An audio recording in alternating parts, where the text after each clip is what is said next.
থেকে ৬ সপ্তাহ বয়সের বাচ্চা মুরগি হঠাৎ দলে দলে মারা যাচ্ছে। এটি গাম্বুরো রোগ হতে পারে। আজই জানুন কিভাবে বাঁচাবেন। আসসালামু আলাইকুম, আমি আপনাদের কৃষি ও খামারির বন্ধু।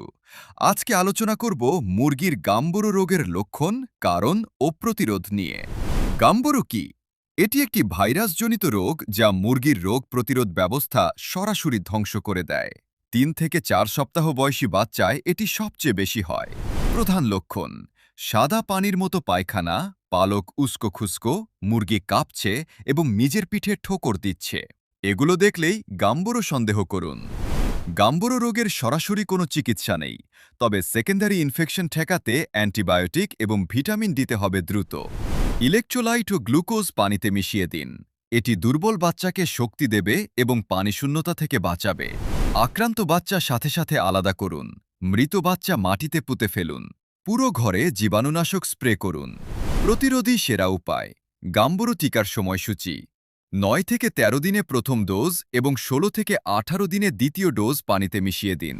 টিকিকা দেওয়ার আগের ও পরের ২৪ ঘন্টা পানিতে কোনো জীবাণুনাশক বা ক্লোরিন দেবেন না, এতে টিকা নষ্ট হয়ে যায়।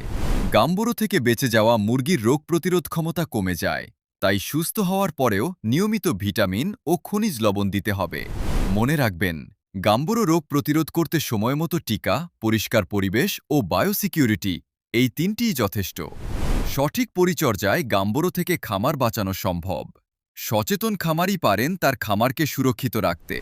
ভিডিওটি উপকারী মনে হলে লাইক দিন এবং আপনার পরিচিত খামারি ভাইদের সাথে শেয়ার করুন। এরকম দরকারি তথ্য প্রতিদিন পেতে এখনই সাবস্ক্রাইব করুন কৃষি ও খামারির বন্ধু। আল্লাহ হাফেজ।